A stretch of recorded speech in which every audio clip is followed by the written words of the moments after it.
Here's how to fix your iPhone alarm if it's not playing, playing too quietly, or sounding delayed on iOS 26 or iOS 27. The first thing to check is your iPhone's volume. Press the volume up button to increase the ringer volume or adjust it from Control Center. You can also check it in the Settings app. Go to Sounds and Haptics. Under Ringtone and Alerts, move the volume slider all the way to the maximum.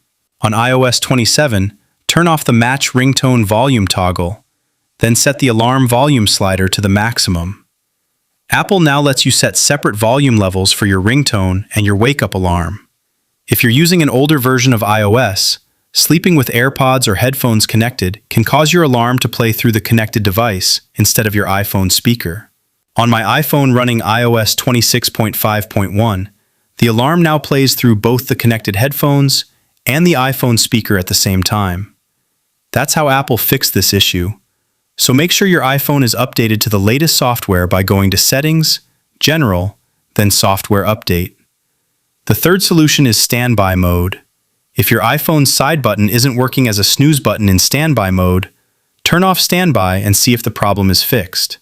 Open the Settings app, scroll down to Standby, and turn off the standby toggle. Then use the volume button or the side button to snooze your alarm.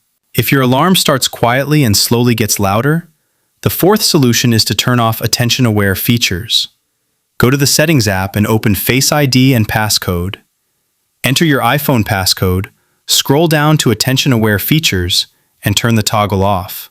If your alarms are still not working properly, the fifth solution is to delete all of your alarms and create them again. This has worked for many users. Open the Clock app and go to the Alarms tab.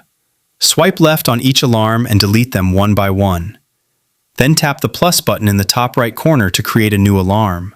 If you're a heavy sleeper and keep missing alarms because the default sound is too quiet, you can add a louder custom alarm sound. I've already explained how to do that in a separate tutorial. Open your scheduled alarm, tap it, then tap Sound. Select your third-party custom sound as the alarm tone. Tap Done to save your changes. Some users have also found it helpful to turn off Bluetooth before going to bed.